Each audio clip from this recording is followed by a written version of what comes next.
As a kid, the highlight of any trip to the Hawke's Bay, and I well remember this, was going to Marineland. It was the closest we had to an American theme park. Oppo in a swimming pool. The fact the dolphins might not actually enjoy entertaining us well, it wasn't even a consideration.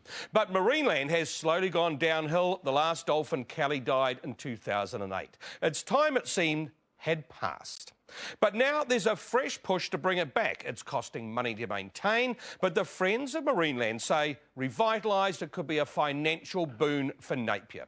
An argument not welcomed by those who say displaying captive animals is outdated and cruel.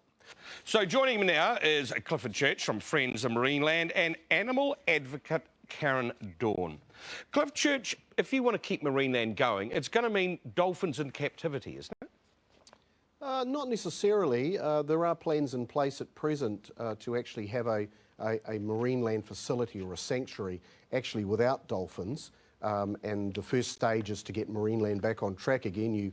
You may be aware that it's been closed now for some time. Why do you want to revitalise Marineland? Well, it brings $5 million into the Napier economy for a start-off every year, and that was in a survey that was done in 2006. So it may be even more now if you were to extrapolate on, 4 years from now. It's iconic in Napier.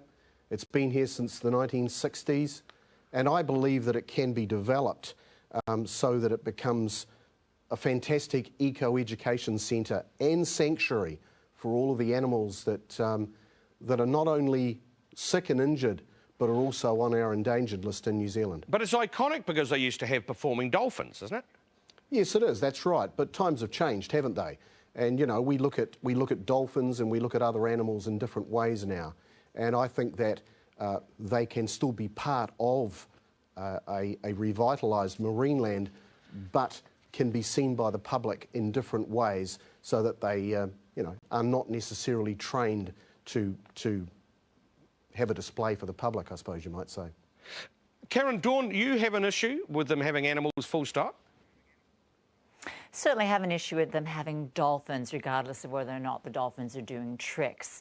I think people, when they learn that dolphins in nature swim for hundreds of miles sometimes in a day, and you think of them surfing with their families, and then the idea of taking these animals away from their families and putting them in what is really the human equivalent of a bathtub, and then suggesting that, well, as long as they're not having to do tricks in order to get food, then that's okay.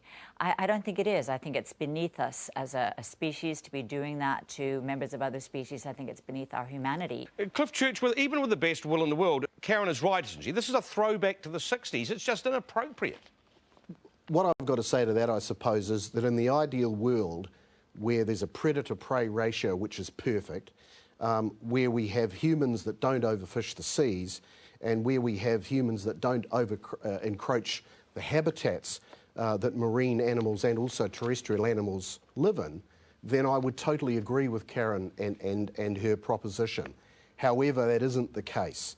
Karen Dawn, is there a place for Marineland? As far as the predator-prey relationship goes, the #1 predator on dolphins is humans. And I know a lot of people in New Zealand have seen the movie The Cove, and a lot of people are scared to see it because they know there's some pretty horrible dolphin slaughter footage in that movie, which is really only about a couple of minutes of the movie. And the movie is so important and so worth seeing.